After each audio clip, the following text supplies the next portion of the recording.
स्वागत है आपका सबका हेल्थ एंड नॉलेज वर्ल्ड में।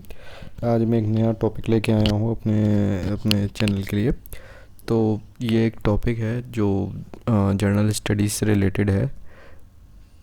एंड जस्ट अ मोमेंट, हाँ ओके, जर्नल स्टडीज़ से रिलेटेड। और ये जर्नल स्टडी स्टेट पीएससी और यूपीएससी में आईआर हम के नाम से, इंटरनेशनल रिलेशंस के नाम से हम इसको जानते हैं। तो इस टॉपिक के बारे में मैं एक इसमें छोटा सा टॉपिक आज मैंने पिक किया है, इंडिया एंड बांग्लादेश के बारे में। तो इंडिया और बांग्लादेश, लेकिन स्टार्ट करने से पहले ये जो भी वीडियोस बनाता हूँ मैं अपना 100% देने की कोशिश करता हूँ। कुछ चीज़ छूट भी सकती है, कुछ चीज़ हो सकता है कि मैं अच्छे से एक्सप्लेन ना कर पाऊँ, तो आप मुझे कमेंट्स में बता सकते हैं। तो मैं अपने अगले वीडियोज़ में इसको और बेहतर करने की कोशिश करूँगा। चलिए शुरू करते हैं इंडिया और बांग्लादेश के बारे में। तो इंडिया और बांग्लादेश के जो रिलेशंस हैं वो, पहले तो इसको ये जानते हैं कि कुछ लोगों को ना पता हो कि बिफोर 1971 बांग्लादेश जो था वो ईस्ट पाकिस्तान के नाम से जाना जाता था। फिर 71 वॉर हुई। इस वॉर के ऊपर तो मैं एक अलग वीडियो बनाऊंगा किसी दिन, लेकिन आप इतना समझिए कि 71 के बाद ये बांग्लादेश फॉर्म हुआ। और उसके बाद हमारे साथ कैसे इनके रिलेशन है, क्योंकि आईआर में कभी कभार क्वेश्चंस आ जाते हैं India and it's neighbouring countries से रिलेटेड। सो उसके रिगार्डिंग मैं आपको बता रहा हूँ कि बांग्लादेश के साथ क्या क्या हमारे चैलेंजेस हैं, क्या क्या हम और अच्छे से कर सकते हैं। ठीक है, तो स्टार्ट करते हैं। तो जो बांग्लादेश के साथ अगर हम चैलेंजेस देखें, क्योंकि अक्सर आपने न्यूज़ में देखा होगा कि रोहिंग्या एक अलग इशू है, लेकिन इलीगल माइग्रेंट्स आ जाते हैं क्योंकि ये एकदम सटा हुआ बॉर्डर है बांग्लादेश का इंडिया से। और क्वेश्चंस एक अगर फैक्चुअल बताऊं तो लार्जेस्ट बाउंड्री हमारी किसके साथ है, वो हमारी बांग्लादेश के साथ है। एग्जैक्ट किलोमीटर्स नहीं याद है, लेकिन अगर कोई पूछे कि भारत के किस पड़ोसी देश से सबसे ज़्यादा बाउंड्री भारत की शेयर होती है, तो बांग्लादेश। बहुत से लोग पाकिस्तान से लगा देते हैं, लेकिन नहीं, हमारी लार्जेस्ट बाउंड्री बांग्लादेश के साथ शेयर होती है। ठीक है, तो अभी मैं जो रिलेशन स्टार्ट हुए, क्या अभी चैलेंजेस हैं, मैं न्यूज़ की बात कर रहा था। तो जो अगर आप न्यूज़ में देख रहे होंगे रिसेंटली कि देख सुना होगा कि बांग्लादेशी बहुत सारे पकड़े जाते हैं, और बहुत सारे बांग्लादेशी हैं वेस्ट बंगाल साइड वगैरह में, जो neighbouring states to the Bangladesh है हमारी। तो उसका सबसे बड़ा इशू जो है वो है इलीगल माइग्रेशन, कि वहाँ का कोई भी बंदा घुसपैठ करके इंडिया में आ जाता है। ठीक है, दूसरा जो हमारा चैलेंज है बांग्लादेश के साथ, कि चाइना इन्फ्लुएंस इन बांग्लादेश। और तीसरा क्या है, रेडिकलाइजेशन। इसको वन बाय वन मैं डिस्कस करूँगा। ओके, तो अगर हम पहला जो मैंने बात बताई, सबसे पहली बात जो मैंने बताई, इलीगल माइग्रेशन। अब इलीगल माइग्रेशन जो हो रहा है, तो उसका क्या हो रहा है कि वो इंडिया में एंटर करते हैं। ठीक है, और वो नेबरिंग स्टेट्स जो बांग्लादेश से लगती हैं उनमें तो फैल ही जाते हैं, लेकिन उसके साथ साथ ये पूरे भारत में फैल जाते हैं। और इनके पास they also acquire the voter ID और other government documents and they vote. तो उससे बड़ा इलीगल माइग्रेंट से क्या होता है कि जो हमारी डेमोग्राफिक इलेक्शंस की जो शेप है वो बिगड़ जाएगी।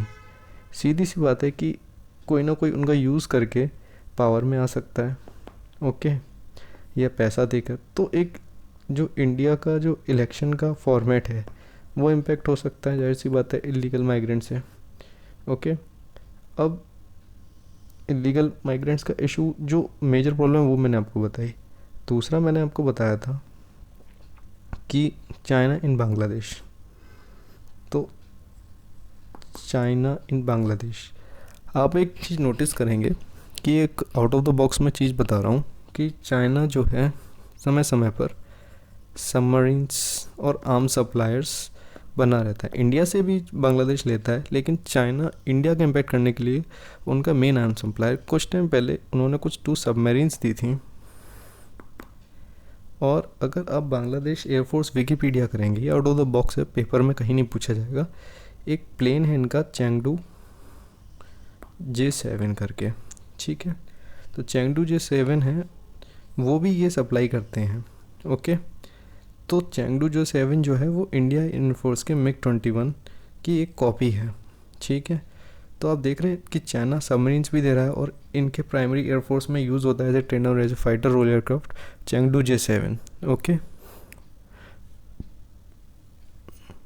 अब तीसरा मैंने क्या बताया था, रेडिकलाइजेशन।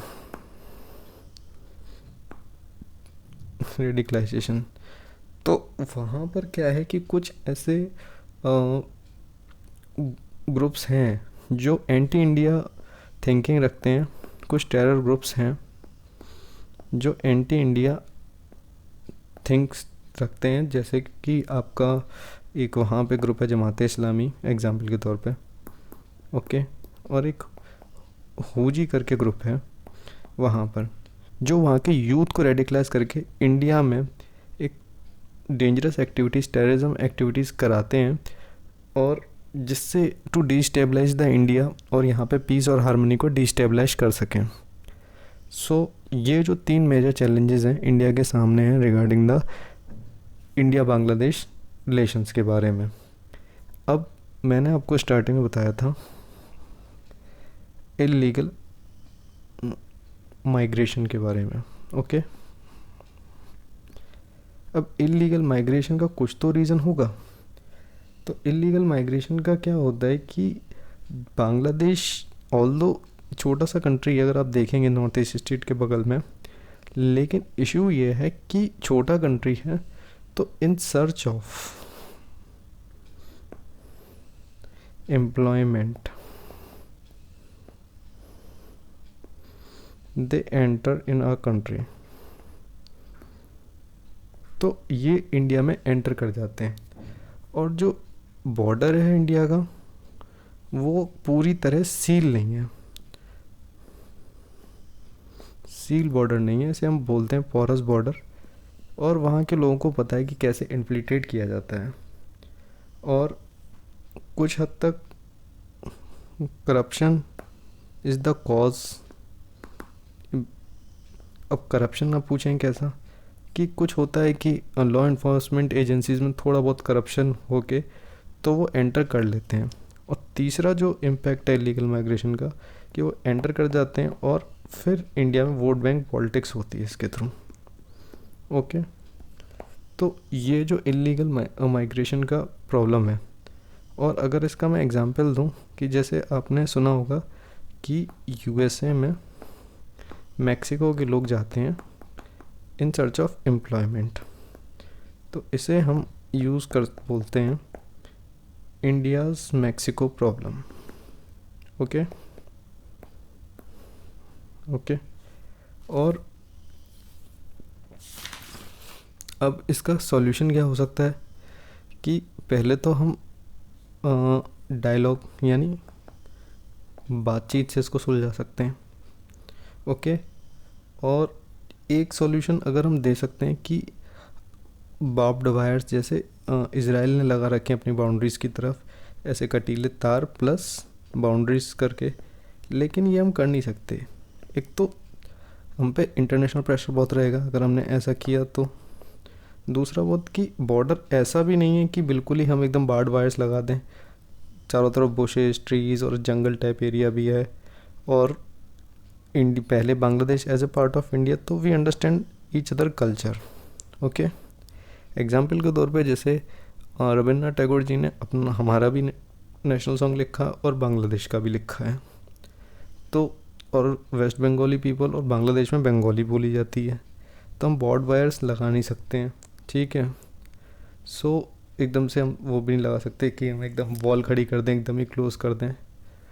तो उसका एक सॉल्यूशन जो इलीगल माइग्रेशन का जो था, तो वो ये हो सकता है कि हम उन्हें एक वर्क परमिट दे सकते हैं बांग्लादेशीज़ को, ऑल्दो वो ग्रो कर रहे हैं इकनॉमी में, लेकिन अगर हम उन्हें वर्क परमिट दे दें बांग्लादेशी को, वर्क परमिट्स, तो इलीगल माइग्रेशन की प्रॉब्लम काफ़ी हद तक सॉल्व हो सकती है। और जो इंडियन एजेंसीज़ हैं, चाहे इंटेलिजेंस एजेंसीज़ हों या इंडियन फॉरेन पॉलिसी हो, तो उनको ये प्रयास करना चाहिए कि जो वहाँ की एक पार्टी है अवामी लीग, और जो वहाँ की पीएम हैं शेख हसीना, वो पावर में रहें, क्योंकि एक तो वो एंटी इंडिया नहीं होती, और उनके जो फादर थे, जो जो बांग्लादेश को जब 71 वॉर चल रही थी, जिन्होंने मुक्ति वाहिनी में सपोर्ट किया, जिन्होंने बांग्लादेश की फ्रीडम को सपोर्ट किया from east Pakistan to Bangladesh, तो उन्हीं की ये डॉटर है शेख हसीना। और उनकी ये पार्टी अगर पावर में रहती है तो ये are the pro India, and so हमें ये करना चाहिए, ये कंसिस्टेंसी वहाँ पर बनी रहे। सो क्योंकि इससे एक फ़ायदा भी ये होगा, जो वहाँ पे एंटी इंडिया ग्रुप हैं, तो Sheikh Hasina time to time वहाँ पर उन पर एक्शन लेती रहती हैं। Sheikh Hasina took actions